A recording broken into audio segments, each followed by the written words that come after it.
இதெல்லாம் யாருக்குமே நடைமுறையில உலகத்துல அனுபவ சாத்தியப்படாது.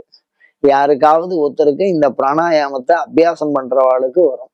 அந்த மாதிரி அபியாசத்தினாலே அதிசயம் என்கிற சுவாமியே அதிசயம்னு சொல்லுவார். அபிராமி பட்டர் இந்த பயிற்சியை மேற்கொண்டவர். அதனாலதான் அவர் சொல்றார், அதிசயமான வடிவுடையால் அரவிந்தமெல்லாம் துதிசயவான் சுந்தர வள்ளி. மிக அழகாக சொல்லுவார்.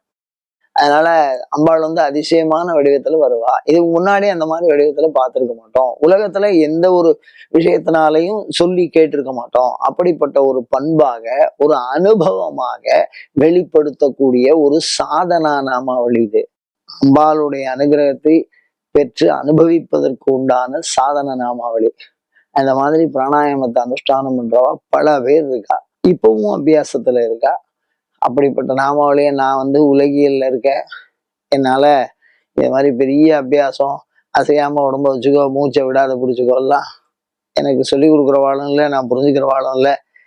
நான் யதார்த்தமா இருக்கேன், அபியாச அதிசயிக்காதா அப்படின்னு நம்ம சொன்னோம்னா, முறையான ஆசிரியர்கள் நமக்கு கிடைச்சு அது மூலியமா ஒரு ஆன்மீக அனுபவத்தை, ஒரு நெறியை பின்பற்றுவதற்கான வாய்ப்பை அம்பாள் அனுபவ சாத்தியப்படுத்துவா. அவ்வளவு அற்புதமான நாமாவளி.